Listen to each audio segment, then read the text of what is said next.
What's up, underdogs? Did you know about 14 girls quit sports at twice the rate of boys? And it's not because they're weak, and it's not because they're soft. Because the system is rigged. Let's burn it down.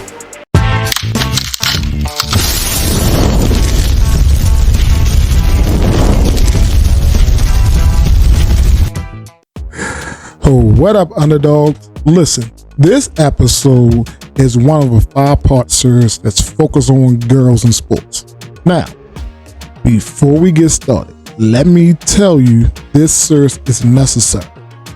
Too many girls are walking away from the game. Not because they don't love it, not because they aren't built for it, because the world around them is pushing them out. Yes, it is. It's pushing them out. We're talking about coaches, parents, and straight up societal bias that tells girls they don't belong, telling them they don't belong in the trenches. But let's be clear. They do. They prove it over and over and over again that they do belong. And by the end of this series, we're making sure every girl's listening knows it. Today's episode, the ugly truth behind why girl quit sports. So, strap in, because I'm not sugarcoating anything. Let's get it. Alright, here's the ugly truth. Let's get real, guys. Let's get real. Girls aren't quitting. They're being pushed out, right? The numbers don't lie. By the age of 14, girls drop out of sports twice as much as boys, twice as fast as boys. Why? Because the message they hear over and over again is you don't belong here. Think about it. This past year has been exceptional for women. But through the years, every time a women's sport started or tried to start it, it's not going to last. It's not going to work. But guess what? These young, powerful, beautiful young ladies out here that's grinded always prove you wrong. Because I believe. That's why I coach girls basketball. I believe. So, let's talk about how deep this goes, right? You ever seen a girl be called too aggressive while a boy is called a natural leader for doing the same thing? That's what we're dealing with. That is exactly what we're dealing with. Let this sink in. That may make you sick. I don't know. But just let this sink in. Let that sink in. 58% of girls say their coaches prioritize boys' aggression.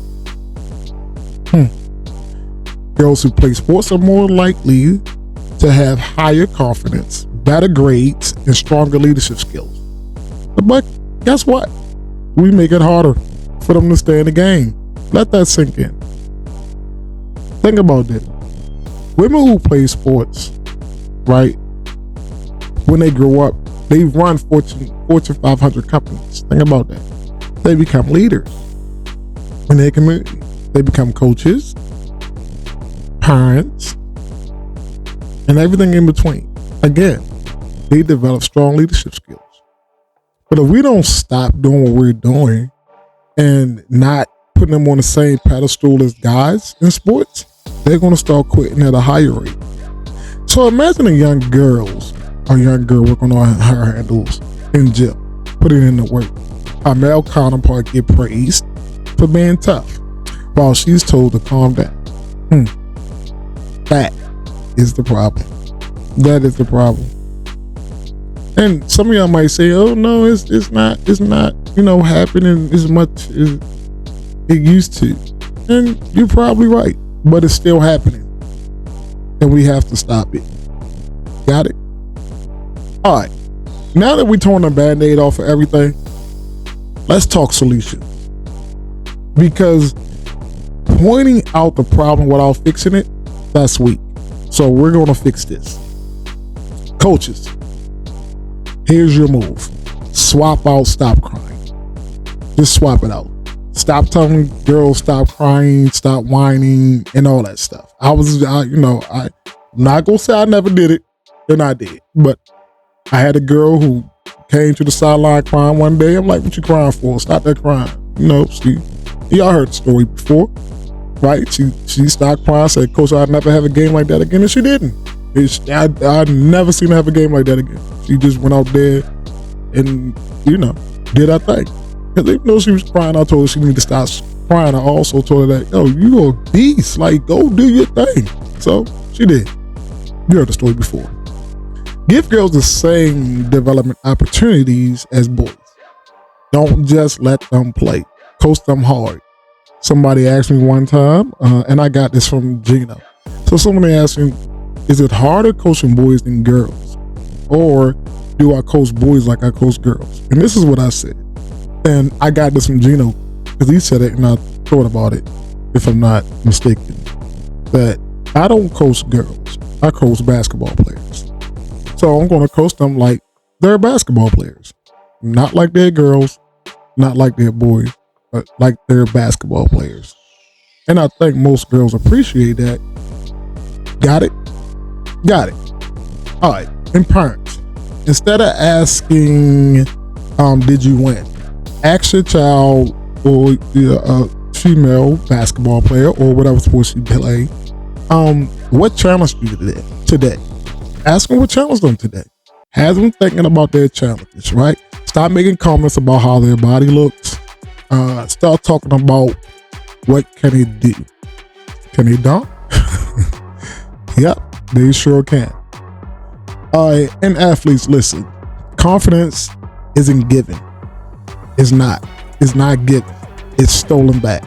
So steal your confidence back. Write down one thing that your body can do. Tape it onto your mirror or whatever, and remind yourself every day what your body can do and not what it looked like. Because what it looked like does not matter. What it can do does. Got it?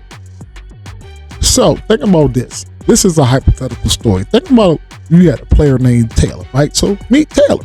She's 12 years old. She was a beast driving to the hoops. No fear, no hesitation, but our coach didn't like it. He didn't like it.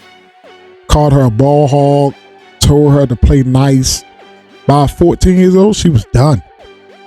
She didn't want to play no more. She walked away. Game over. Bye-bye. I'm told that I'm a ball hog. I'm told not to be that aggressive. I'm told to play nice. Fast forward though. Tell a father coach who sees her, who she is, for who she is. Coach tell her, take a shot. Parents hype her up instead of telling her to chill. Now, she becomes a D1 recruit. That's the difference between quitting and thriving. Again, confidence isn't given. It's stolen back. Remember that. And now, it's your move, underdogs. We gotta be the ones to change this game. And it's changing, but to me, it's long overdue. Things are in the works and it's happening. Think about now that women's basketball ratings are getting higher than men's basketball. NBA basketball ratings are down. This year, women's basketball rating was at an all-time high. Imagine that. So, don't get me wrong, it's getting better, but it's taking too long to get better for these young women, these young athletes. We, society, have to get on the right side of history. Coaches, here's some things that we can start doing today. We can start a mistake of the day award, rewarding risk-taking.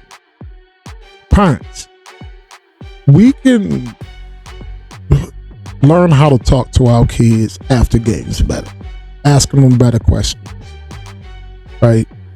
We can do that. And for my athletes, tag someone.